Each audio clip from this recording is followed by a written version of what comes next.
High আসসালামু আলাইকুম everyone, সবাই কেমন আছেন?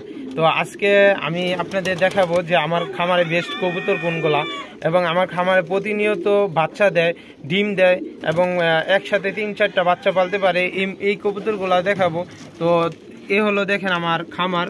এই যে আমার পিছে দেখতে পাচ্ছেন ঘরগুলা, এটি প্রত্যেকটা কিন্তু আলহামদুলিল্লাহ আমাদের কবুতর ঘর। আর আমাদের সবচেয়ে বেস্ট কবুতর হলো এই যে এইগুলা দেখেন, এই যে আমার পিছে দেখতে পাচ্ছেন, মানে এই সুলপার কবুতরগুলা, সাদা কবুতর, এগুলার কবুতরের মাশাআল্লাহ খুবই ভালো প্রোডাকশন এবং খুবই ভালো ডিম। তো আপনারা কে কে চিনেন এই কবুতরগুলা খুবই জানাবেন এবং এই কবুতরগুলা আপনাদের খামারে কেমন আছে, আমাদের খামারের মতো আছে কিনা অবশ্যই ভিডিওটা দেখে জানাবেন। তো এই হলো আমাদের কবুতর, দেখেন মাশাআল্লাহ এই কবুতরটি দেখতেও খুব ভালো এবং এই কবুতরটি বিশেষ গুণাগুণ হলো এই কবুতরটি বাচ্চা খুবই ভালো দেয়, ডিম ভালো দেয়, ডিম নিয়মিত পারে এবং বাচ্চা খুবই বড় হয়। এক একটা বাচ্চা আপনার প্রায় 500-400 গ্রাম হবে। তো দেখেন এখানে এই যে দেখেন ডিম নিয়ে বসে আছে, বাচ্চা নিয়ে বসে আছে, এই যে ডিম নিয়ে বসে আছে। এই দেখেন এই কবুতরটা একসাথে 3টা বাচ্চা পালতে পারে। এই যে বাচ্চাটা দেখেন কমসে কম প্রায় এখনই যদি আপনি হিসাব করেন প্রায় 300 গ্রামের মতন হয়ে গেছে এই বাচ্চাটা, দেখেন মানে এটা আরও বড় হবে। তো এই যে ডিম নিয়ে বসে আছে। আর এই হলো আমার কবুতরগুলা। তো এই কবুতরগুলাকে বাংলাদেশ কি কবুতর বলে আমি সঠিক জানি না। এই সৌদি আরব এগুলাকে সুলপার বলা হয়। সৌদি আরব এইগুলা সুলপার বলা হয় কারণ এই কবুতরটি একটু বড় হয়, তো এই কারণে সুলপার বলা হয়। ওই দেখেন 3টা বাচ্চা, একই সমান 3টা বাচ্চা দেখছেন, মানে ওই যে দেখেন 2টা বাচ্চা, 1টা বাচ্চা। তো এই কবুতরগুলো কি আপনার 3-4টা বাচ্চা একসাথে পালতে পারে, একসাথে পালবে কিন্তু বড় ছোট হবে না, একই সমানভাবে 3-4টা কবুতরের বাচ্চা পালতে পারে, সমান বড় হবে। তো আপনারা যারা এই কবুতরগুলোর প্রতি ভালো জ্ঞান আছে অবশ্যই জানাবেন।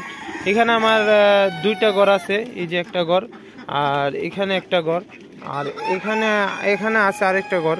মানে আমার এই কবুতর প্রায় 7-8টা ঘরে আছে এরকম সেম কবুতর। এখানেও কবুতরগুলা এই কবুতরগুলো প্রোডাকশন ভালো দেয় কারণ নিয়মিত ডিম পারে এবং আপনি একসাথে যদি অন্য ঘর থেকে, যদি এই ঘরে 2টা বাচ্চা থাকে, অন্য ঘর থেকে না যদি আপনি আরও একটা বাচ্চা দেন তাও এই কবুতরটা পালে কোনো সমস্যা হয় না। ওই দেখেন নিচে বাচ্চা।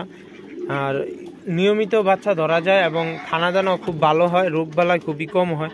তো আসলে আমার খামারে যদি আমার খামারটা অনেকে দেখছেন যে আমার খামারটা এই হলো আমার খামার, ওইখানে মুরগি রাখতেছে, এই ঘরের ভিতরে মুরগি থাকে।